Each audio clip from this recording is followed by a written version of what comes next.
Welcome to the Slice Tennis Podcast, presented by the greatest presenting sponsor in the game. That is Betway. You already know, man, if you're trying to place your bets, go to Betway to make it happen. They have all the best up-to-date lines, great odds, and they have all sports, not just tennis. They've got it all. So go check out Betway. But you also need to be checking out the Slice. You need to be checking out the full channel, all the analysis videos Steven does, all of the recaps, all of the pre-match breakdowns. You need to go to the Betway feed where he's giving out some picks, which we'll get into in our best bet of the day.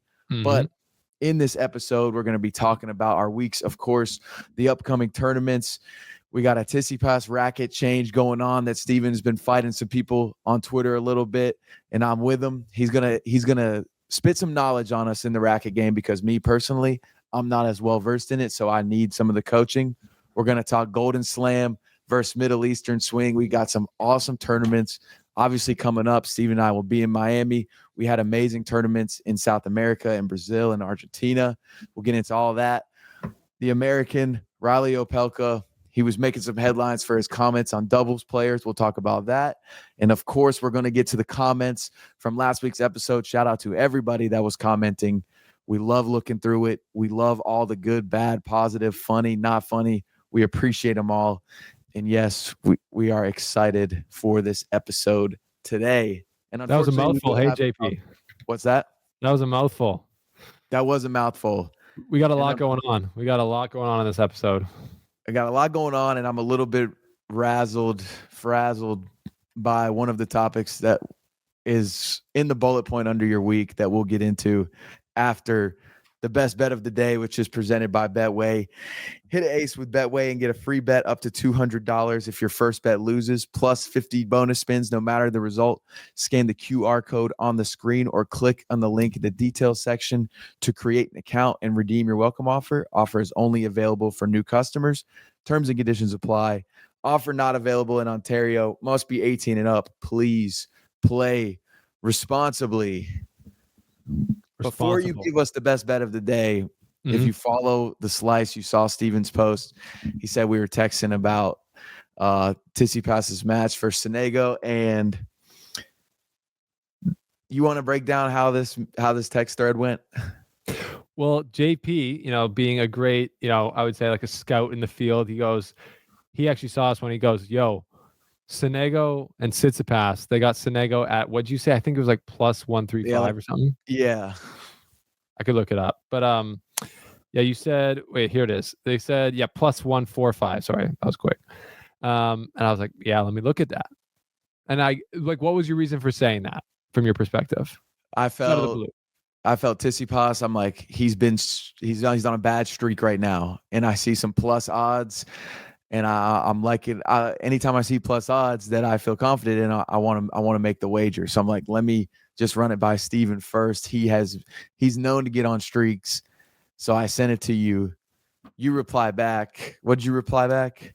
I said, yeah, Tsitsipas is down incredibly bad right now, which is true. But then I went and looked in the Betway app, and I was like, oh yeah, I picked Tsitsipas to beat Medvedev last week, and he lost that match. So I go, Tsitsipas, as down bad as he is, he's not losing every week first round to guys like Sonego. I'm sorry. And this is where I messed up because I saw your initial response. And I said, oh, he's in. So I said, let me go ahead and make this wager. And so I bet on Sonego. And then I get the text from Steven that says, LOL, just bet on Tsitsipas. I'm like, and I can't go back. I'm not a cash out guy. Right. Which I respect responsibly. But yeah, then I'm watching that match this morning and I'm like, yeah, Tsitsipas. He's playing like a dog, and he's got too much pride to lose first rounds like that in a row. So Sonego, I think, bared a bit of that, fury from Tsitsipas. But do you feel like I left you up the creek without a paddle? Like, did I abandon you in that one? Or because were you just betting on it to kind of have that camaraderie? Be honest. Yeah, it was. I didn't feel left out just because ultimately I made such a quick decision on it. I didn't give any room for air in our conversation of like who to go with. Right. I was just in one of those moods. You know how it is. You feel like you might get hot. you're on Betway, you're seeing odds that you love, you want to make some money. And it's like, let me do this. I was emotional as always in the sports book, but yeah, sports books love this guy because he's an emotional bettor. they do. But that's not the best bet of the day, but that was funny. So I was happy to get another hit there. And I will say 3 of my last 4 picks on the Betway feed have hit. Streak. Just that's just information. Don't look at the previous like 10, but the last 4 have been 3 of the last 4. So looking at ATP Dubai, so the Dubai ATP 500 going on there. Alex de Minaur is the top seed. Andrei Rublev's the 2nd seed. Daniil Medvedev's the 3rd seed. Actually, sorry, those are just this is just the rank. I think that is true with the ranking there. But they got there's no Alcaraz, there's no Sinner, there's no Djokovic. Let's just put it that way. So this is a 500 that's a little bit more open. So the bookies don't know what to do. So they got the top odds player to win outright in the tournament is Alex de Minaur at plus 450. Then they got Rublev at plus 500, who won last week in Doha. Great tournament there for him. Then they got Medvedev also at plus 500. And then they got our guy Felix Auger-Aliassime at plus 850, which I don't mind. He's got Bublik tomorrow. A bit of a tricky first start, but I do think Felix is doing all the right things. He barely lost to Rublev in the semifinal there, and then Rublev won. So you would have think I was looking forward to hopefully Felix going through and getting that Draper revenge match. That would have been sweet. Yeah. But didn't happen. Probably for the best, to be fair. But this week, Felix is looking good, and I think on a court like this, he's going to be hard to beat, and it's going to be hard for someone like Rublev to beat him again. So I like that plus 850. That's free game. I love it. And one of my guys, Nolan, shout out Nolan, he messaged me. He was like, hey, I don't know anything about tennis, but I've been making some money on this certain prop. I said, tell me what it is. I need this. I'm on a losing streak right now. He said, I've been taking the qualifying matches in the bigger tournaments, and I've just been betting on all of the highest seeds under total games throughout qualifiers. And he says he's been doing well. Obviously, I have not gone to fact check him, but I like where his head's at. In my head, it makes sense. I'm like, okay, yeah, odds makers probably aren't as knowledgeable about what's going on in the qualies. And these higher seeds, if you're betting in that volume, you probably are winning more than you're losing. So something to look into if you're trying to be tennis gambling. Again, this is not financial advice, but just just something to put on everyone's radar. People are coming here for financial advice. It's over already for them. It is over because that was our best bet, and I lost more money on the Canada versus US game. Steven, you can tell me about your week and your victory lap. So do you want to hear about my week? Yeah, let me hear about your week. Okay. Yeah, so my week was pretty good. I will say it was pretty good. I was a bit of a nerve-wracking week. I'm not going to lie. Up until Thursday night, I was pretty nervous about this Canada-US game. But just a minute. Was the first Canada-US game, was that on Monday? It was on... No, it was on last Saturday. So it was like... Okay, but essentially just over a week ago. It feels like an eternity. But we had Canada-US final of the Four Nations Cup. And we had the Americans talking. I could not believe what I was seeing on Twitter, on Instagram. I had, pardon my take, I had all these football podcast guys talking about hockey. And all of a sudden, they're experts on the Miracle on Ice, the U.S. national hockey team. And they're all so confident after this round robin win that the U.S. did have over Canada when Cale Makar was not playing, I will say. That I couldn't believe it. And I was like, it's actually a psychological warfare that, it's well known that the U.S. does. Their president is the number one guy to do it. He's chirped. I think he was even chirping us. It's like, you're going to be our 51st state. Justin Trudeau is going to be the premier or the governor. So I was looking forward to this match with Fred being like, if we lose, all these guys are going to say, we talk the talk and it paid off. We own you. We're better at hockey than you. And Canada would have had an identity crisis worse than they're already having.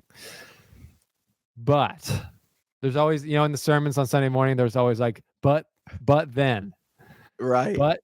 But Connor McDavid, Connor McJesus, as they call him, scores the overtime winning goal. And what are we doing? Wide open. Austin Matthews, thank you very much. In true Leafs fashion, just leaves him wide open in the middle of the slot. Best player on the ice. I knew that puck was in the net before, like as McDavid got it. I was like, oh, I think we all did. yeah. And like, it doesn't matter what goal you have in there. It's just like the puck's in the net before you can move. And McDavid wins it for Canada. I couldn't believe, it was a tight game. I will give the Americans respect for the way that they played. Not for the way that they talked and they had the group chats about the fight, blah, blah, blah, show business, blah, blah, blah. You guys played hard. You had a good team. Canada almost didn't do it. We were down. That's the best thing, too. We were down. It does matter who's in goal because y'all's goalie was absolutely cracked in overtime. That's right. Binnington, bro. Oh, my gosh. And I heard that Canada, that y'all were dragging him all tournament. We were dragging him. The lather, like this guy. He's a sieve. He's this, he's that. And then I'm seeing what he's doing to us in overtime. I'm like, there is no reason that we should not have already scored. And Austin Matthews had his opportunity to get one before McDavid. But man, was Binnington absolutely balling. He was balling. And the best thing is he's a bit of a controversial figure because he's kind of annoying to like a lot of other teams, but we don't care about that. He won the Stanley Cup, I believe, in 2019 with the St. Louis Blues. That could be the totally wrong year. I forget which year it was, but it was fairly recently, and they weren't expected to win at all. Like they were like the 8th seed, I think, going in on the Western Conference, and they beat the Boston Bruins in Game 7. And guess what arena? Boston. TD Gardens, the same arena that he just won that game. And I think before the Game 7, back 5 years ago, the reporter's like, "Are you nervous for this game?" And he just goes, "Do I look nervous?" That's what he said to him. Goes out there and wins it, I believe, also in overtime. And yeah, he was an absolute stud. So yeah, he was awesome. Canada does another storybook ending for Canada, beating the U.S. like a drum, as Ryan Whitney said. Over the years, we just always seem to get it done in overtime, and you guys can't. And it's why we own this sport, and that's okay. It's okay to be second place at ice hockey, especially when it's not your national sport. But we needed this to win. Y'all got to be nervous about the Olympics, though. Not at all. Why would I be nervous? Why would I be nervous? Because everybody knows on probably another day, one of those pucks is slipping into the back of the net, and the Four Nations Cup is ours. And apparently, if Binnington plays how he normally does, then it is ours. You would have said that in 2010 when Sidney Crosby scored the golden goal in overtime. And I forgot that actually in the 2020 Olympics, the U.S. beat Canada in the round robin there as well. But we got to get it done in the big stage. We got to get it done on the big stage. But we got so many more young players coming up from Canada. I will say last thing, and then I got to hear about your week. This is not a hockey podcast, but Gavin McKenna, he's playing in the WHL. He's a junior player. He's like 17 right now. They're saying he's the next Connor McDavid. He's Canadian. You got Macklin Celebrini, who didn't make the team. You got Connor Bedard, who didn't make the team. These are all Canadian, like superstars. He's a beast too. It's gonna be crazy. Well, it'll be crazy. I've heard rumors we got some nice little youth programs coming out in Southern California. Soft. That could be producing some players that will cause some problems. Some athletes that hockey hadn't seen before. But we'll see. Time will tell. I've been here for years. Last thing I'll say is Austin Matthews, very great guy, very great hockey player, but he is from the South. He's from the sun. How can you expect a child from these nice states like Arizona and California to compete with someone who's from Manitoba? I hear you. The frozen tundra. All this guy's ever thought about is being on ice because that's all he ever has been on. It's just hard to compete. I don't know. But anyways, that was my week. It was amazing because of that. I don't really remember anything else that happened. How was your week, JP? My week, pretty much, I can actually keep mine short because a lot of it had to do with that USA-Canada game. But the bright spot of my week, like I said, I'll keep it short. Severance finally gave me a banger episode that had a lot of action that continued where the last episode left off. I was getting frustrated with the show, and then they wiped away all those frustrations, and I was fully entertained, and I watched it the same night as the hockey match. So I was sad after the hockey game, and then I watched Severance. I'm like, we're back. We're back. It was so quick. Are you an emotional show watcher like you are an emotional gambler? No, I like to make opinions on shows episode by episode. Yes. And on characters. I've already DM'd a few of the Severance characters trying to get them to come on the other podcasts I work for. I'm like, hey, Mr. Milchick, I love you. I love your character. You got to come. We'll fly you. I haven't asked for approval from the bosses or anything. I'm like, listen, we'll pay for everything. Ask for you come. We got to talk about this. Yeah. Right on. So yeah. You're a serious TV watcher and you're a serious American fan. So I do wanna, say, that I do want to say you guys are coming in the Olympics, and I am seriously excited for it. Not to bring it back to that, but Italy Olympics, it's going to be great. I'm glad you had a great week. Yes, sir. So those are the upcoming hockey tournaments. What are the upcoming tennis tournaments that we got rocking right now? Well, good question, JP. We got the 2 ATP 500s going on in Dubai and Acapulco. Mm-hmm. And then in the women's, they've got going on currently, they've got the Austin, Texas WTA 250. And would not be surprised if a men's tournament makes its way to Austin at some point in the future. That would be sick. Also, I think Dallas next year would be a good one to go to. For sure. Just saying. That looked awesome. But yeah, and then they got the WTA 500 in Merida, Mexico. So they kind of they're moving back towards North America, where we're obviously going to have the Sunshine Double here. We're going to have Indian Wells starting pretty soon, to be honest. There are these extended format tournaments. And then we got the Miami Open, which JP and I will be at, as we talked about. But maybe we'll preview that a little bit more in depth later. JP, what do we got on the docket to run through here? I forget already. We have the man that caused me to lose my money, and that is Tsitsipas. The reason I might have lost my money is because he was seen playing in this match with an unbranded racket, correct? Yes. And everybody's starting to wonder, who's he going with? Why is he leaving?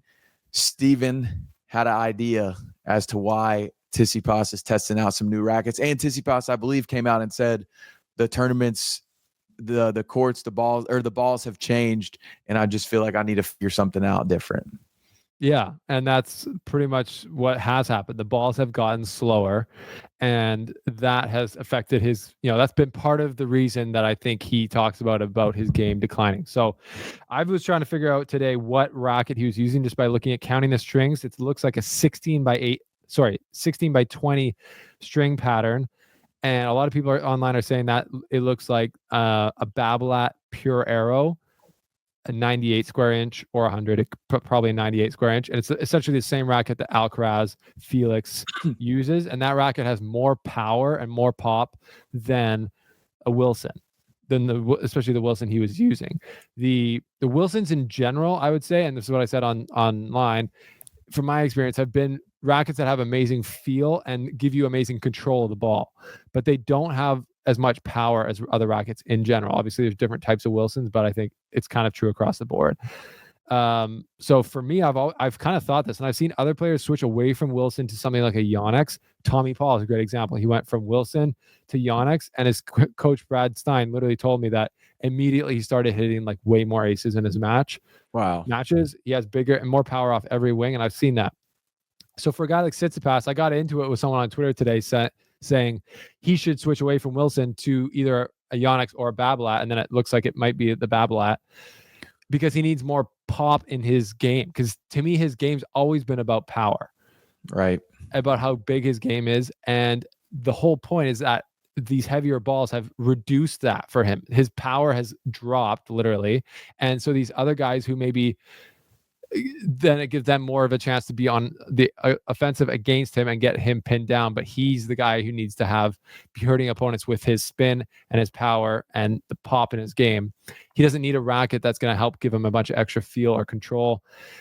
To me, that's just not what separates him. It's not his finesse. It's his power, and that's been reduced because of the balls that change. So to me, it makes sense to go to a Babolat and have his serve continue to be dominant, but then his backhand will be more stable. He'll get more pop out of the racket, and his forehand will be even more effective than it is currently. And then maybe his serve and forehand will go back to looking like they used to, just even like 2 years ago, where he just had a lot more purchase and guys could not hang with him. And he had literally probably the best 1-2 punch on tour as far as serve plus forehand.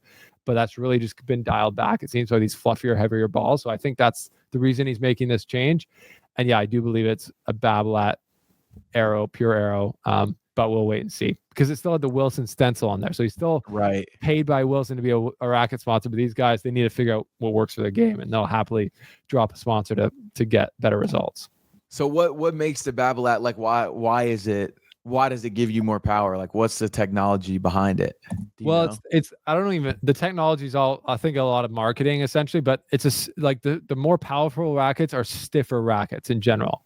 So they're like a stiffer, springier material that, or it's all graphite mixed with other stuff, but these rackets are usually a little bit thicker beamed and stiffer. So they just have more power.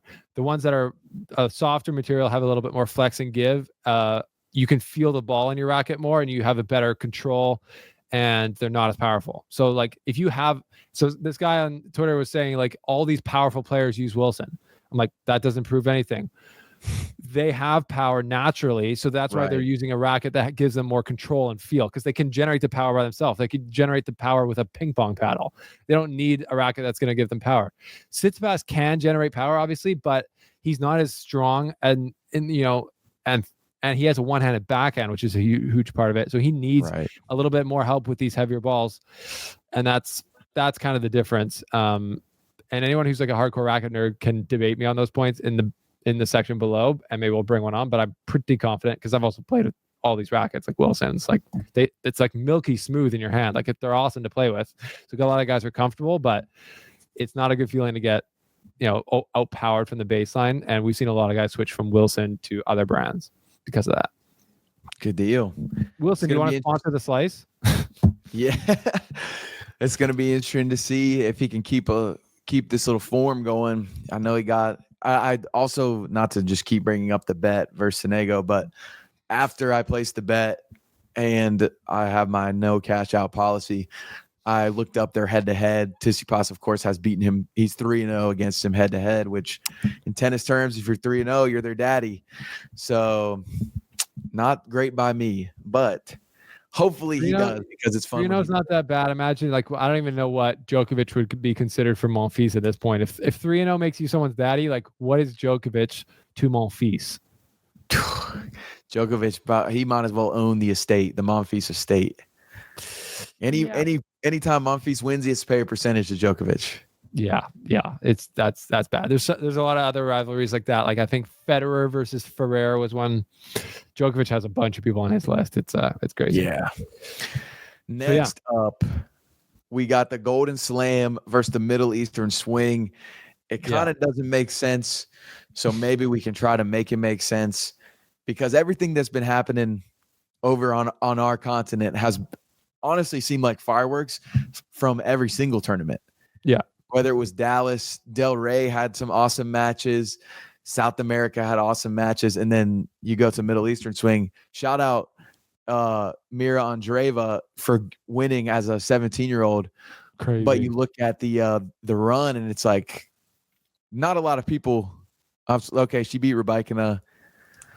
But I don't know. It just seemed like everything that's going on over there seems way less competitive than what was going on over here. And like way less exciting. Like the crowds are just not the same there at all. That's what it is. And yeah, like what did you like? I know we talked last week, JP, about Zverev in South America, and that was hilarious. We were talking about his reaction to the soccer game, and then the soccer essentially fans in the tennis stadium. But did you see that video of Joao Fonseca trying to watch the match in Brazil after he had lost? Yeah, and I'm wondering, I'm like, man, did you do this thinking you were going to be able to watch? Or are you just young, or like you're young, you thought you'd be able to watch and you don't realize you're kind of stardom now? Or did you kind of want to do it like, good PR move? He probably enjoys fans being young, but that was funny. I think it's probably that. Like there's like maybe a mix of all things. I think he's probably super humble, super young, doesn't really realize that he's not going to be able to go anywhere, especially at a tennis tournament for the foreseeable future in South America. And he probably didn't want to be like, hey, I'll bring a security guard to come sit by me, because that, I don't know, that just looks bad. So yeah, at this stage, I'm 18. I'm going to take a picture with every person. Looks like such a super nice guy doing that. But yeah, he's gonna not be able to move like that anymore. But But yeah, like what were your main like differences that you saw like in the difference between the Middle East and like to the Middle Eastern tennis fans? I'm not trying to dunk on the Middle East. I don't know what Right. your access are to tournaments. Also, they don't show the upper parts of the stadiums a lot of times. So maybe there's more people. The expensive boxes where no one like us can afford it aren't filled. But in South America, to me, JP, it just seemed like that's tennis culture. Those people love those tournaments, even if they're not getting the same caliber of like the amount of top 10 players there.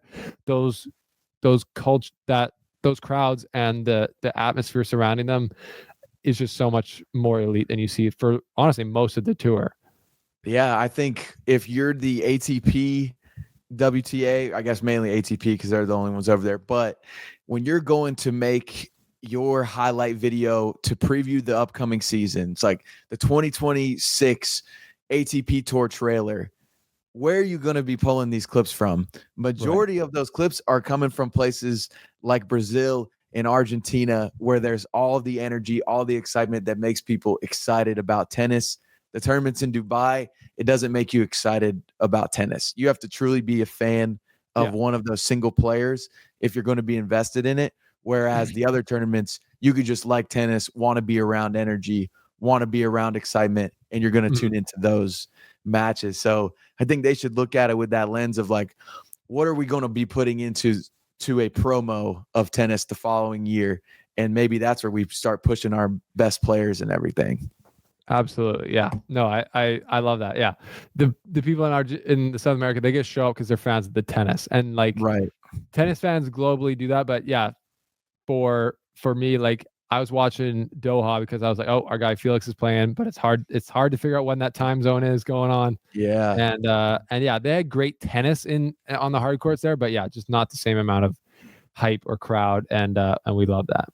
Also, speaking about our guy Fonseca, dude, he had one of my favorite quotes that I think I've been waiting for a tennis player to say forever. What was because that? they asked him, why didn't you wait for the crowd to stop cheering before you went ahead and served?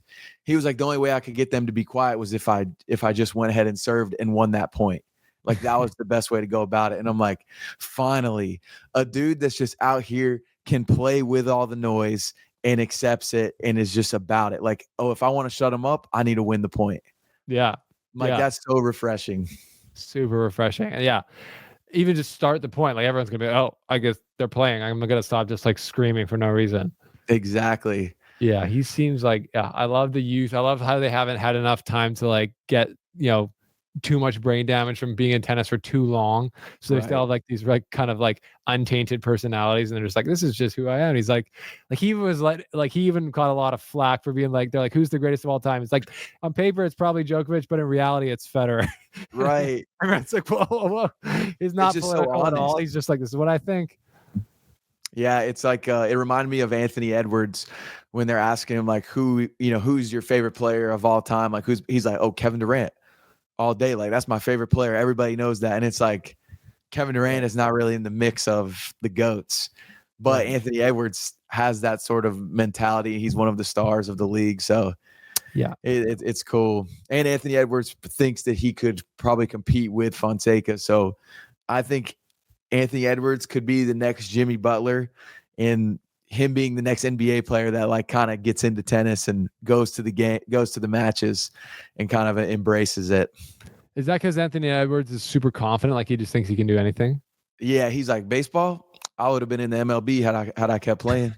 I batted fourth. Why you think that is? Or like, oh, dude, I love this guy. And I don't know, this is a crazy tangent, but did you see his clip when he was talking with Obama in this documentary that just came out? No. What happened? Man, so it's Joel Embiid and Anthony Edwards and Obama is like, hey, Joel, this kid's all right here, isn't he? Like he's all right. And Anthony Edwards looks at Obama, he goes, you better step down. I'm the truth. I ain't all right. I'm the truth. And Obama's kind of caught off guard. He was like, oh, no. Like I'm just saying whatever. And then he's like, hey, Bron, come over here. LeBron comes over. That's Obama calls Bron over. He said, y'all talk to this kid, man. He's saying that he's the truth and all this. And Bron's like, yeah, like, he's the truth. And Obama's like, man, but you got to talk to him about, and Anthony Edwards cuts him off and he's like, nah, hey, give him the full context of the situation that we were just in. You said I was all right, and I told you and him that I'm the truth. I'm like, this is the former president. Obama's like, security. Yeah. That's hilarious. Like, I bet you, if we can shut out Anthony Edwards, be like, you probably think you're probably pretty good at tennis, but you wouldn't be the first NBA player to think that and then go look like you're on like skates out on the ice, right, on a tennis court. So it would be great to see you out here on a tennis court and see what your game is really like, maybe at the Miami Open. Yeah, that would be awesome. But no, I loved it. That was good.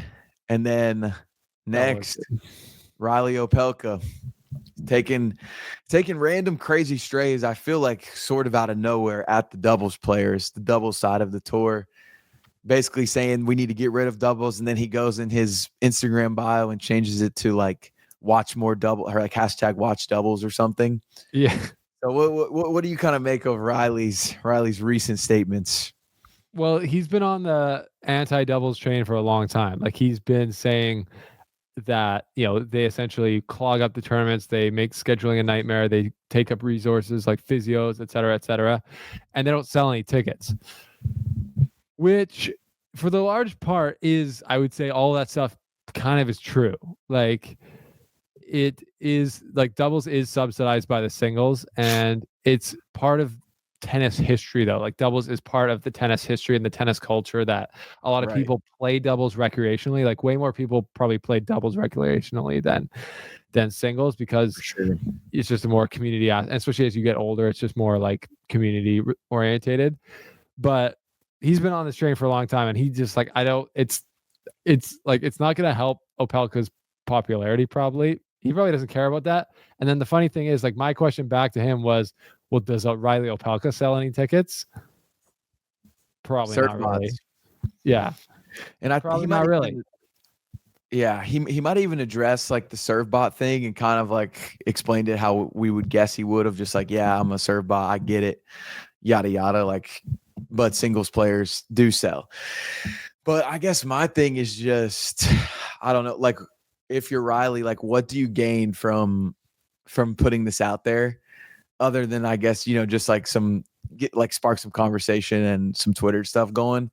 Yeah. It's like, are you helping or are you hurting the game? And I don't know. It just seemed like such a weird angle to go at. Cause I saw Rohan Bopana, he put up his Instagram story. He's like, man, it means so much more than I think you think. Like, I'm able to do all these great things back in my home country, which is awesome to see. And it speaks to the tradition of tennis and how important it is to keep some of it, because it's like, yeah, maybe that is clogging the schedule up, but like you said, it's so much easier to play doubles. It's helping all these kids that maybe wouldn't be into tennis. They get into tennis in these underserved countries like India or whatever it is. So it was cool to see both sides of the argument, because like Opelka is right in his argument and Bopana is right in his argument. So yeah, and I just feel like the way Opelka goes about it is kind of just mean, but it's like, because if the alternative is like, let's not play let's not have doubles, let's not pay them, let's not give them any space, therefore there's more money available for singles players, like, well, the guys like Opelka and the top guys, I don't really think they need any more money. And you're right. Like, if there's all these double players who have been able to make a career out of their professional tennis play, they each have a story and they each have an impact in the countries they're from. Like, there's all these doubles players from these different small countries, like you're saying, who have an impact. I don't think maybe that's not necessarily a reason to have them be mixed in with the tournament. I think a great solution would be like, have separate tours, like have a doubles tour and have them like in a way smaller venue, like in better venues, like within cities, like, and to see if the business model can fulfill itself. It could still be the ATP, but they just don't have to be at the same time. It's like men's and ATP, WTA are different. I think that's, I like that a lot. I like that idea a lot. Potentially a good route forward. What do you guys think? If you're listening, what solutions do you have for doubles? Because I can see the reasons why singles players are frustrated, for sure, because a lot of these late starts or like weird timings is because there's all these other matches they have to get through. And he's right. They don't, a lot of the times they really don't move the needle. So I know that the ATP they're testing out like a new format. I think maybe in mixed doubles at the US at the US Open, they're doing like a different format. And that was people seem to be upset about that. Yeah. Well, it's like, they're like, hey, singles players, come and play the mixed doubles, like just to sell tickets. Right. But it's like, no one, hard to keep everyone happy. Hard to keep everyone happy. We're a solution-oriented podcast. That's right. We see both sides. Reilly, please come on the show, talk about it. I'm a fan of you, Reilly. You seem like a good hang too. Bopana, we'd love to have you on.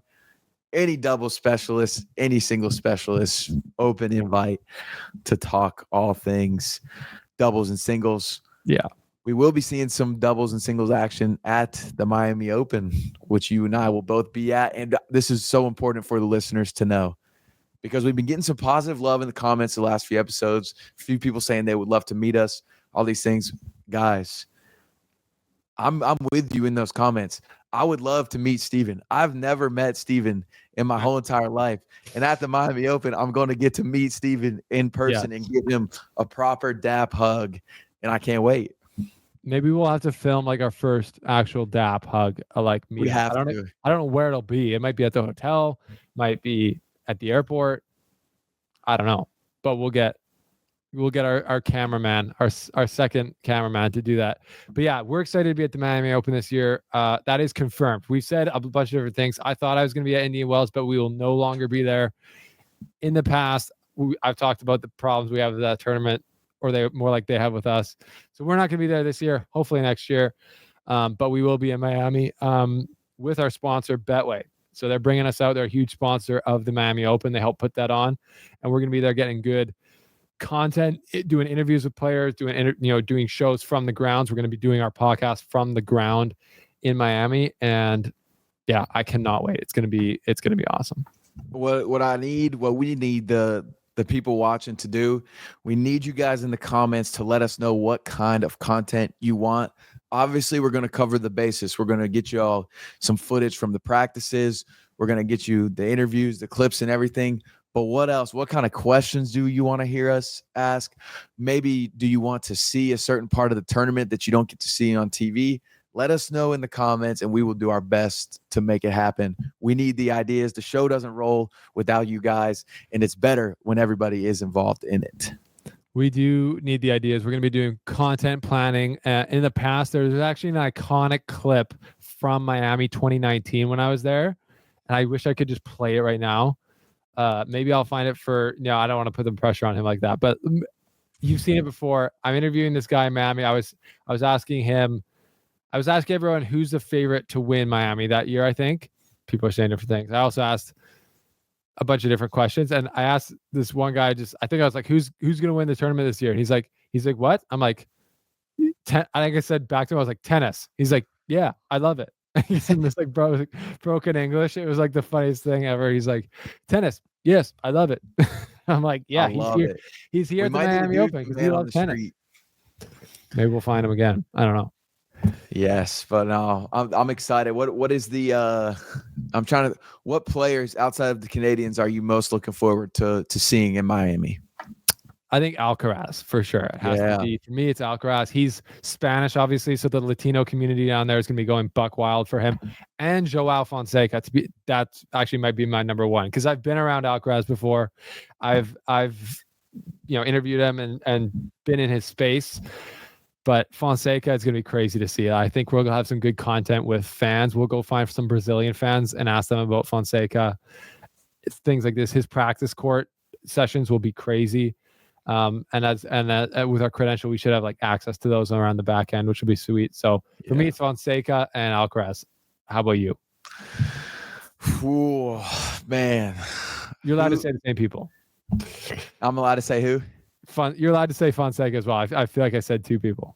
Nah, you know who I actually do want to really meet, and you've met him before, and I just think he seems like the nicest, coolest dude. I want to meet Casper Ruud. Word. I think he would be awesome. I see him making his way up the most handsome player bracket from the Nothing Major podcast. Yeah. So I think it would be really cool to meet Rude. He seems like a great time. And then number 2, man, there's so many. Am I allowed to say Felix? Of course. Yeah. Well, you I never want met to him. meet Felix because I want to let him know in person, like, hey, Felix, great to meet you. I'm showing our whole interaction right now. Felix, what's good, bro? JP, good to meet you, bro. Just want to let you know I am still free on the wedding day. I can grab me a suit here in Miami, but just let me know. Obviously, no pressure right now. I know there's a lot of cameras around. I'm not trying to do all that, but Not trying to get a quote. Right. I'm not trying to get a quote. I'm just trying to be there for you. That would be funny. We got lots of things to talk about with those guys. Like we did say before, if we interview Dennis and Felix again, maybe they're in person, we'll talk to them about maybe getting some type of a consulting agreement going for the slice bump, which they've both benefited from huge. And we can talk to Casper about that as well. You're trying to get into the top 5. We can help with that. Yes. It's funny though, Casper, I would say this to his face. If you think he's a cool guy to hang out with, he is cool to hang out with, but your first interaction might be less than overwhelming because he's shy. He's joked about how Norwegians and these like Scandinavian people, but especially Norwegians, can be seen as super cold. So like even as neighbors, they'll like walk by each other, like not really say hi, like, and then people from other parts of the world come and see that and they're like, does everyone hate each other here? Does this person hate me? And I've had it where like Casper and I like walked. Like we did an interview and it was an awesome interview. Like he's one of the friendliest guys that I've talked to. And he talked more than like I was even like asking about golf, especially. And we see each other in the hallway afterwards. And I like said hi. He like talked to me, but I was like, just the energy's a little cold. But then other times I've seen him, he's like kind of, you can tell he remembers you and he's like nice. But it's just he's not as like exuberant like Nadal or Alcaraz is, but that's a cultural thing. So don't be offended, JP. That's all I won't be offended. And obviously I should have Alcaraz for sure. Like if we got to be able to meet Alcaraz, that would be awesome. He is the number 1 vibes guy on the tour. I don't care what anybody says. I agree with that. But it's going to be all good vibes in Miami. It's a lot of players like that. It's going to be super warm there. I'm excited for that. Coming from Canada in March. Get you a tan. Go home with a tan. Give me a tan. We're going to be at the pool. So that's going to be sick. Shall we get into the comments? We should get into some comments. We got like 10, 15 minutes here to do that because we got a lot of comments. We're not going to be able to get to all of them. So sorry in advance, but I'm going to go through here and talk about the best ones. Off rip while you're looking, there was one, you might even have it pulled up, but there was like they said that I could not remember where we were getting. He said something like, why are you guys being political or something? Yeah. And I was like, political. I didn't remember us getting political, but well, let's bring that up. I said, this is Bradman77R70. He says, I almost subscribed before you got political with this. I guess you didn't want half the US to watch the channel. Bummer. Almost seemed like a good show. ... What was said?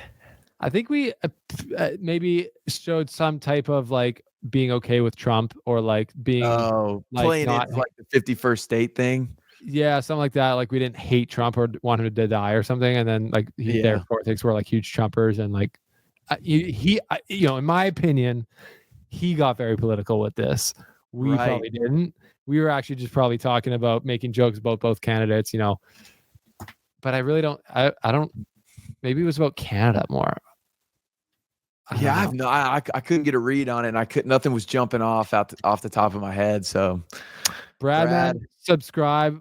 If you want to subscribe, you want to see how we're not really that political, but we're actually a pretty reasonable guys. If we sat down and chatted, I'm sure it would be cool. But that you might not be watching this video because you didn't subscribe. So if you're still watching, anyone, you got to subscribe to keep getting notified of these podcasts. Okay. Okay, let's go through, get a few more out of here. So a lot of these are really long because it was the Sinner WADA. It was also very controversial. So it was fair enough. We're talking about Sinner's ban, the number 1 player in the world getting banned. So it is a controversial thing. So here's one from Scara 19. The most important, and it has 14 up likes, so a lot of other people liked it. The most important thing here is, quote, Sinner's case was a million miles away from doping. From the scientific documentation we received, it emerged that this was not a case of intentional doping, comma, not even microdoses, quote. Scara, it doesn't help me because you didn't say who that quote was from, but it might be from someone in WADA. I have a belief, because we were talking about that and how even WADA said we're not trying to get him for doping here. We're trying to get him punished for his team's negligence. You know what I mean? Yeah, I know what you mean exactly. So yeah, that was, I don't know who that quote was from, but a lot of people liked it. 14 up likes. So good for you, Scara. Let's go to another one here. Angie Shadows 8032. For clarity, Clostebol is not available in any other form than a cream or a spray. Furthermore, you should ingest 3 tubes of cream a day to have some type of effect. Very funny. Love that. We love the medical input, Angie, because truthfully, as wild as that seems, it's like that's not common knowledge to everybody that just hears somebody failed this doping case for Clostebol because it's been found in all the other athletes and everything. So shout out Angie. No, yeah, and you know, to again put out what side of this argument I'm on the side that there's no way Sinner doped, in my opinion. This was a mistake. But the sad thing is all these headlines and people like Pavy or the people who are like against Sinner putting it out there that he's a doper. A lot of people who don't follow tennis just like, oh, is that there's like a Lance Armstrong in tennis now? Right. That's not at all what this is. There is not a Lance Armstrong in tennis. Sinner is not a doper, at least what I believe, and at least what WADA and the independent tribunals and everyone who's really looked at this case believes. So, yeah, did he accidentally get in his system? Is it an incredible story? Yes, but like Angie said, you'd have to ingest 3 tubes of cream a day, which I think you would actually have some other side effects before you got any performance-enhancing side effects. Right. Which, now that I'm thinking about it, when I was reading about these baseball players getting like popped for Clostebol, I'm like, that actually there has to be a different way that you can take it and like test positive. Yeah, I would think there's probably ways that you can take it that it enhances performance. Yeah, a little bit. Or in baseball, like is the testing that stringent anyways? Like they find a millionth of a gram, they're like, oh, right, you're in trouble, even if there's no way that could have helped you. I don't know. Yeah, I don't know. I just saw a quote here that, or not a quote, a comment. Love it. And the reason I like it is because it's in, I'm guessing Spanish. So Yannick simplemente un buegardo, something. So then translated to Yannick is simply a liar.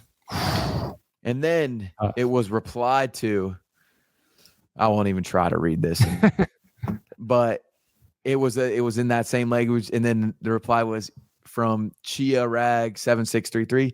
You are simply a hater who defames, and defamation in Italy is a criminal offense. Article 595 of the code. Your personal data is easily traceable. Go ahead.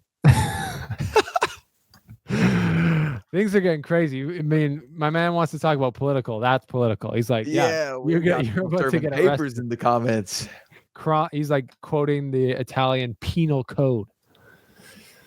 Yeah, there it is. Yeah, penal code. What are we doing? Anytime you have to click translation, I just know it's going to be good. That's how you know we're international here. We're getting people who don't even speak English. Global views. Here's one that I haven't even read yet. Let's see what this one says. At Cooley27. It's amazing how arbitrarily people decide to be strict on doping. The amount was virtually nothing, and yet some people think something must be done, or that 3 months during Indian Wells, Miami, Monte Carlo, Madrid, etc., is a convenient or light punishment. There literally should be no punishment. The only problem is players who have less power or resources might not be able to fight for the same. Boom. I think that's incredibly well said. Yeah, it's bullseye. I think Cooley, you hit it on the head there.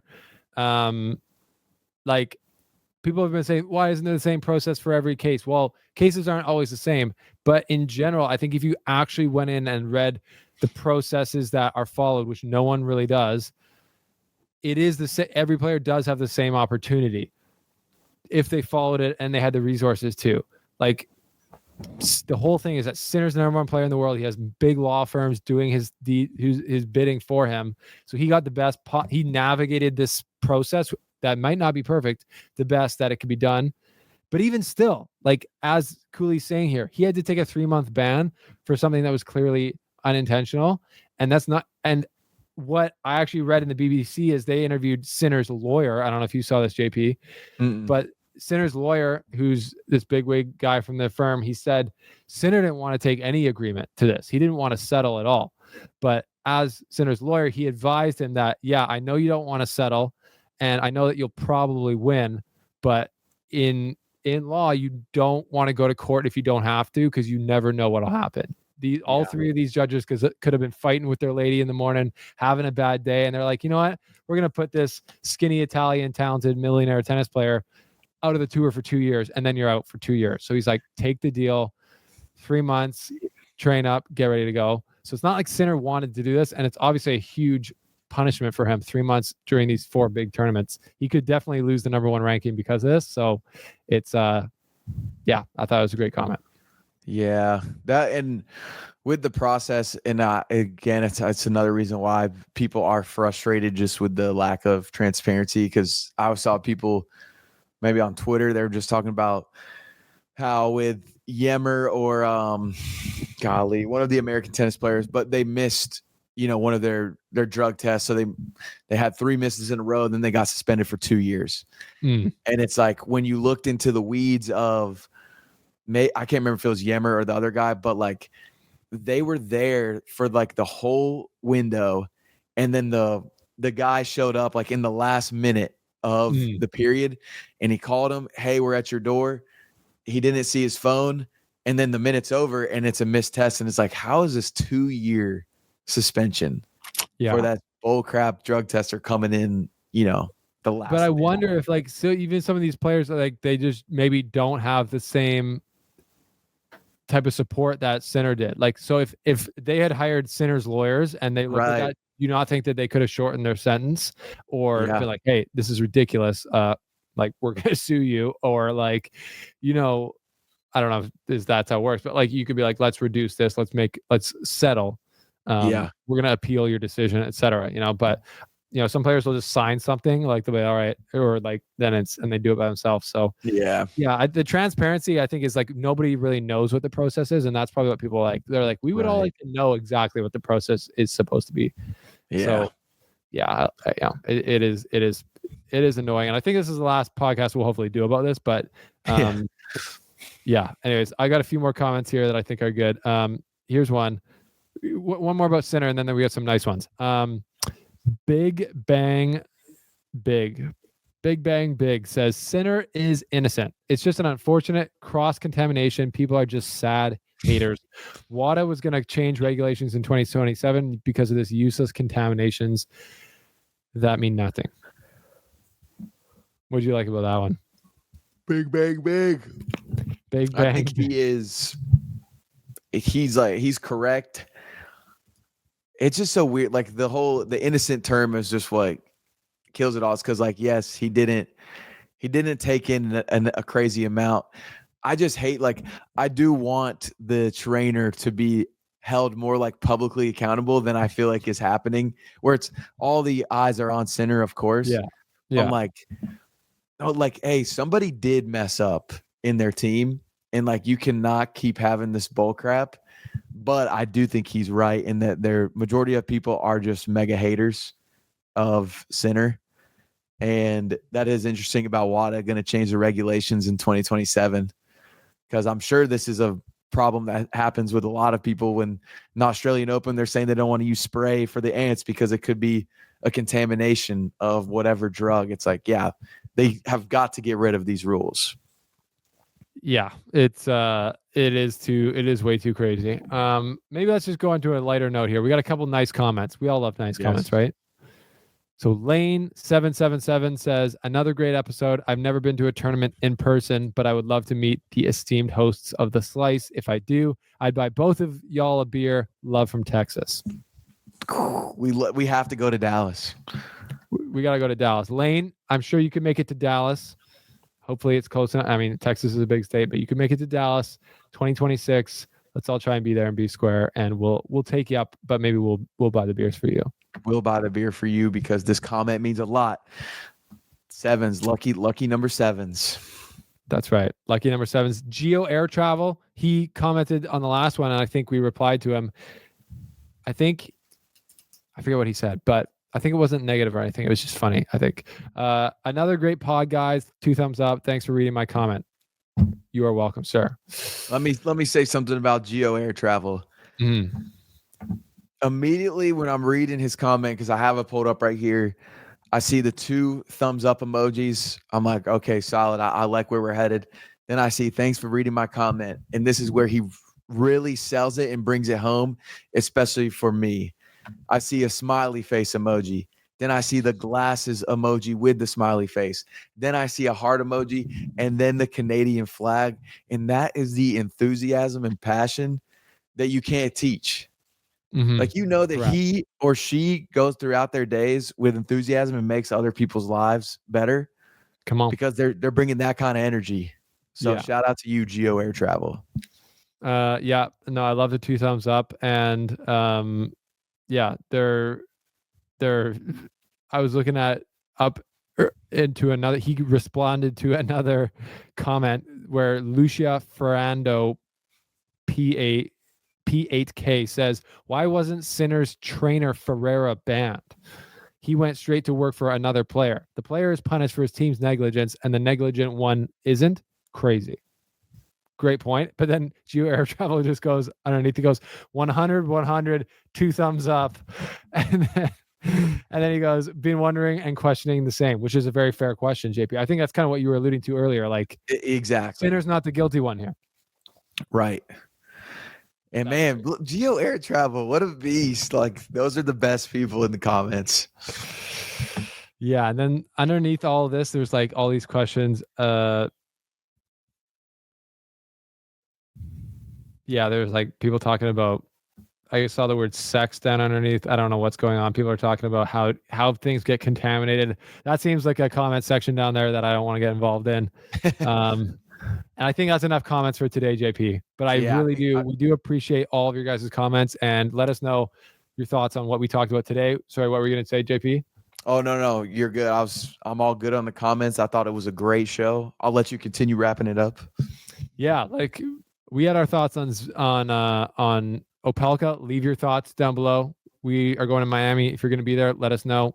We'll try and host a meetup. Maybe we'll try and host a meetup. Good idea. Be like, we're going to be at this bar at 7 p.m. Drinks on JP. I'm just kidding. Come on. Drinks on me. Waters for everyone. Yeah, let's go.